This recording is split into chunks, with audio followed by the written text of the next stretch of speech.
All right, enough. Couple weird notes in there, but whatever. Hi, everybody, how are you?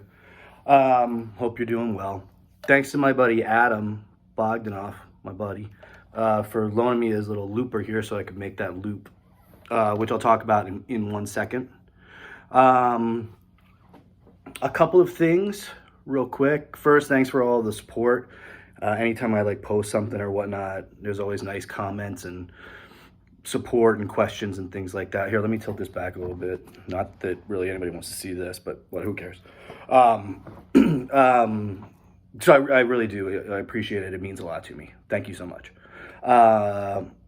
There's another thing I wanted to get to, which is I want to congratulate a couple of my former students reached out within the past couple of weeks. This guy, Dylan McNulty, who just was accepted to Frost School of Music down in Miami, which is a really tough program to get into.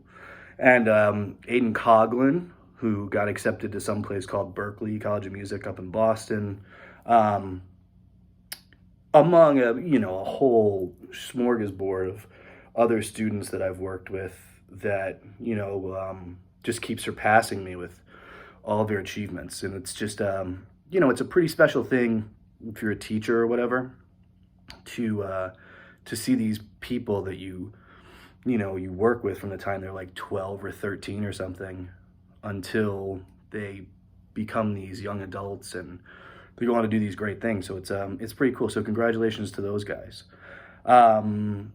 Also in the comments, my old buddy Dave Rowland of the Soma Brewing Company, hey man, he asked about the truss rod cover on this old log of wood here, which says it is not the old standard one. It says Sport Fan, which is a custom truss rod cover that was made for me. When I was a kid and I would get in trouble, my dad, when he would yell at me, he would say, "Get over here, Sport Fan." And so this guitar has a Sport Fan truss rod cover on it because my parents bought this for me when I was 15. This is my first actual guitar. So, little shout out to my dad. I should absolutely not be saying shout out. That's insane. I'm way too old for that. So there's that thing. Okay, the musical stuff. So I just want to talk about kind of the loop I was playing, not necessarily the improv that I was doing, because the improv was not my best. And maybe I'll do another take sometime and I'll try to play better. But I want to talk about the rhythms and the chords there, because there might be some things in there that people can use. So what I was doing was shifting between two time signatures. And in my mind, there's two different keys that are happening also. But there's two time signatures, so there's some rhythmic stuff going on. And then harmonically, there's common tones throughout the A section and the B section. So for example, let's just start with the rhythms. So the A section is in 7/8 to me. If you're one of those folks who likes to subdivide, I have it as 1 2 1 2 1 2 3 1 2 1 2 1 2 3, which is being accented by the chords on top, but I'm keeping the eighth notes going on the bass notes. 1 2 3 4 5 6 7 1 2 3 4 5 6 7 1 2 3 4 5 6 7 5 6 7, right? Okay. So that's what's going on. There's just it's a 3-chord vamp.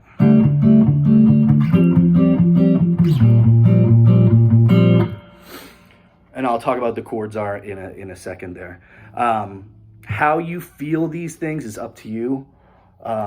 If you're new to odd times, my first suggestion would be to just go all feel. There were so many songs in odd time signatures that I learned how to play before I even knew what odd time signatures were that I can't tell you. And I could play them, no problem. It didn't feel weird to me. I was just learning how to play, so everything was equally difficult, right? So if they're new to you, I know that sounds not like a real academic thing, but try to just feel the rhythm, play something over and over and over, until you just feel it as a riff, right? You can hear when, especially rock guitar players especially, you can hear when the riff turns around, right? That's number one. Now, if you're a little more advanced and you're wondering how to count these things, there's a myriad of ways, okay? Most of the time what's being done is kind of what I did in the beginning, where you have subdivisions of the time signature, right? Groups of 2, groups of 3, so forth and so on, that are happening. And you can hear where those accents are pretty easily. If you're familiar with, Rush, ever heard of them?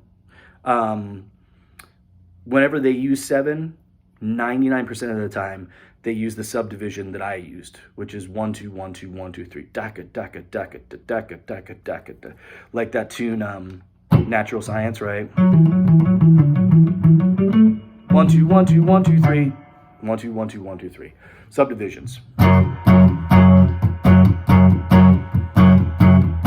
I'm putting the chukka chukkas in there so you can hear the thing, but 1 2 1 2 1 2 3, 1 2 1 2 1 2 3, right? So they often phrase it that way. In certain Zappa compositions that are easier, than others, he'll flip it. 1 2 3 1 2 1 2 1 2 3 1 2 1 2 dot dot dot dot dot.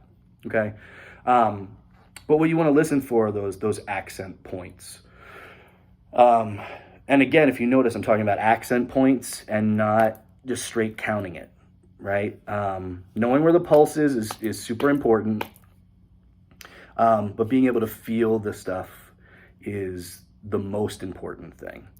So rhythmically, that was the A section. It's just doing this sort of 7/8 groove.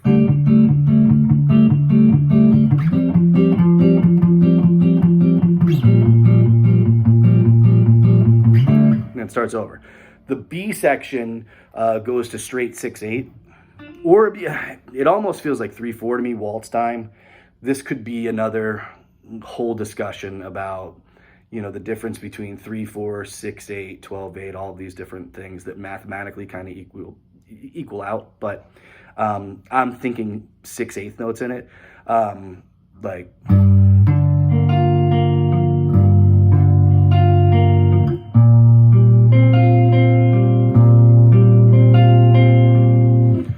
So I'm going 1 2 3 4 5 6, 1 2 3 4 5 6, 1 2 3 4 5 6. That's how I'm hearing that thing. In that with those accent points, right? And then it just ends with a couple bars of 4/4 actually to turn it around.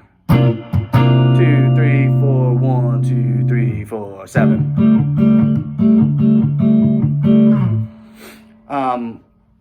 The vamp that this whole vamp, these two parts just came out naturally.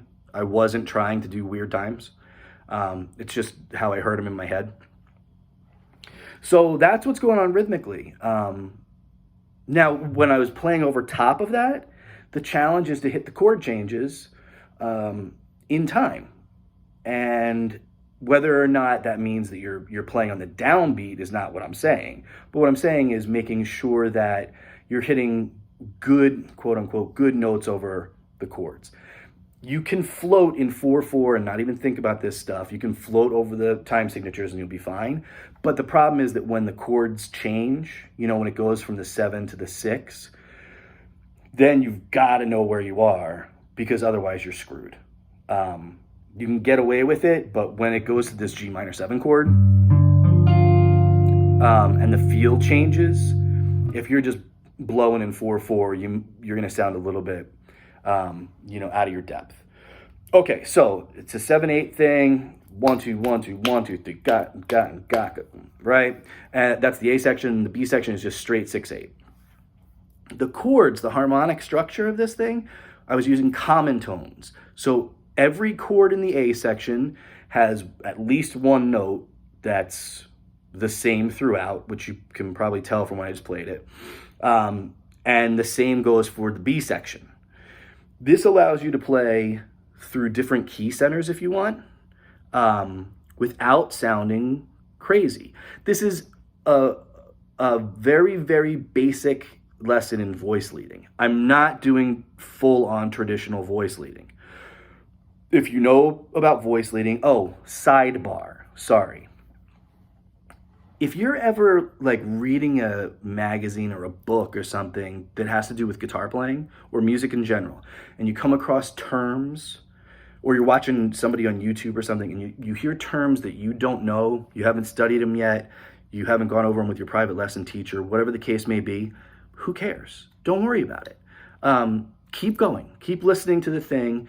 You're going to get this stuff by osmosis, and eventually it's going to come back and it'll be important to you later, right? And you'll go, oh my God, I remember hearing about this, or whatever the case may be. I used to do this all the time. I would read Guitar for the Practicing Musician, which was this old guitar magazine, and I would get it every month. And the lessons in there were my favorite part, and I would go to the lessons, and John Finn would have this column that I always read. And everything was over my head when I was 14. I didn't know what any of the terms meant. Alex Skolnick had a column in there too, and I was a huge Testament guy. So I always read his column, and he'd be talking about modes and chromatic approach and all of these things, and I didn't know what any of it meant. I could barely get my way through Zeppelin tunes, just the riffs. But I read every word of it. And later on in lessons, when these things would naturally come up, I had this weird little connection, because it was oh yeah, I have heard about that stuff. So my point being, with the things that I'm talking about here, voice leading, odd times, common tones, whatever the case is, if any of that stuff sounds well, I don't know what he's talking about, I'm just going to shut this off, you can, but I'd encourage you, with anybody that's doing this, keep going. Or if you're reading it, just keep going. Just pass over the stuff you don't know. You might get it through context anyway. But it'll come back and it'll be useful later. So anyway, voice leading is when you move smoothly through chords, trying to move each note of the chord as little as possible, basically. Okay? That's all voice leading means. If you can keep a note the same, leave it. If you can move a note by a half step, move it by a half step. A whole step, okay. Anything more than a minor third, that's out. We're not talking about that, okay? All I'm doing is trying to smooth out these chord changes that I heard by keeping the same note on top, okay? I was going to do a little thing where I go, what note's the same? But I just told you it's the same note on top, so let's just look at what I'm doing. So in the B section of this, I went G minor 7, F. F is going to be the common tone through this entire chord progression. G minor 7,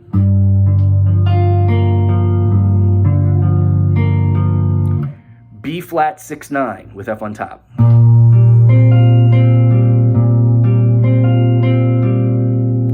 E flat 9, no 7, but a lot of people would just think of this as B flat over E flat. There's the F.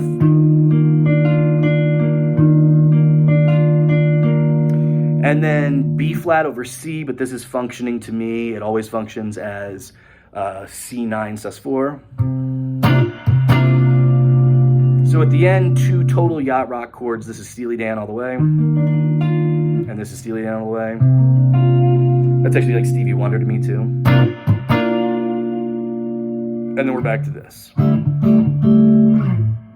So the 7/8 part is the open G string running as your common tone, okay? The open G is ringing through all these chords.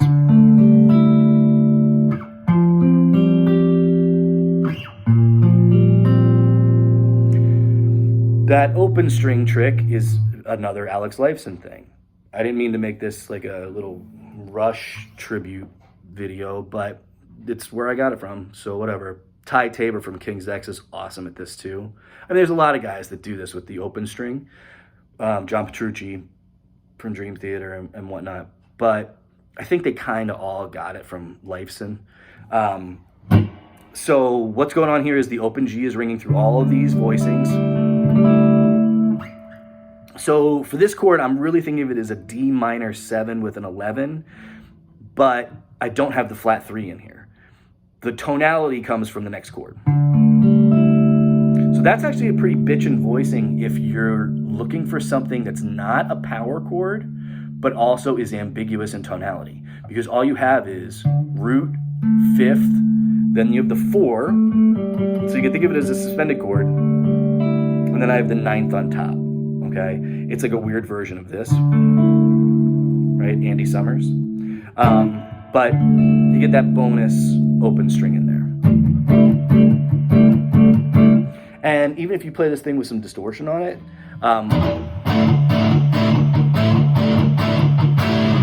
it speaks.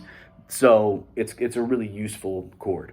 Okay, so, but I'm thinking D minor 9 because the next chord shifts up to F major add 9. Right? So the F is the minor third of the D chord, so that's why it sounds like D minor to me. And then, of course, down to B flat. So that's a B flat 9 with a 6 in there. There's the open 6. Again, notice there's no third, so useful. This is also something known as symmetric voicings, right? At least for the hand position on the guitar. It's like a power chord, but you get this much richer harmony because of the notes on top and the open string. So, what's the point of all this stuff? Jesus. Oh my God, 18 minutes. Sorry, everybody. Try to experiment with, if you have a chord progression, even if you're using simple bar chords, if you're using open chords, whatever, experiment with keeping the top note the same, or any note. I shouldn't say the top note, sorry about that. Any note in the chord progression the same. It doesn't matter if the chords are diatonic. This will open your ears up to non-diatonic sounding progressions, right? Which is a really cool thing, and it'll help you to expand your creativity by playing non-diatonic chord progressions. Again, I apologize for the improv at the top. I literally just picked up the guitar and started playing because I wanted to demonstrate this little loop. Hopefully that was somewhat helpful. You know, and go make your own magic with things, even if you only take this voicing, just because it's a really cool voicing. If you can play the same thing up a whole step, and it's really good. It's great. It's an E. So they work really well in that key too. Experiment with this stuff. Common tones, right? If you keep one note happening throughout a chord progression, it'll stay grounded. You can make the progression as weird as you want. It doesn't mean that it's going to follow all of the rules of harmony, but who cares? If it sounds good, it is good. All right, this thing's been long enough. Thank you all for, indulging in this. I hope you got something out of it. In the next couple of days, what I'll do is come back and I'll do a better solo, and I can talk about how I would approach soloing over the top of this. If you have any questions, or comments or whatever, please use the comments, or just email me or direct message me, whatever you want to do. There is like a little link to my PayPal at the bottom of the description here. I do write stuff in the descriptions. If you're inclined to throw a little money in the old beer tip jar, that's super nice. I appreciate it. It is not expected. I don't, it's fine. It's appreciated. It's not expected. Don't care. As long as somebody's getting something out of this, then that's reward in and of itself. I think that's it. Is there anything else I wanted to tell you guys? I guess the last thing is, if this stuff sort of interests you and you want to dive further into it, definitely get in contact with me about private lessons. I'm doing a bunch now through Skype. I could do Zoom too. I find Skype to be a little bit easier to navigate. Private lessons, whether they're with me or someone else, it doesn't matter. That's always the best way to learn, okay? YouTube's a great resource, but take private lessons, whether they're virtual with everything that's going on right now, or they're in person, or whatever it is. One-on-one private lessons are always going to be the best way to learn. I don't care what anybody says. That being said, I'm doing them virtually, so I guess I'm a hypocritical ass. All right, I'll talk to y'all soon. Please stay safe, and I'll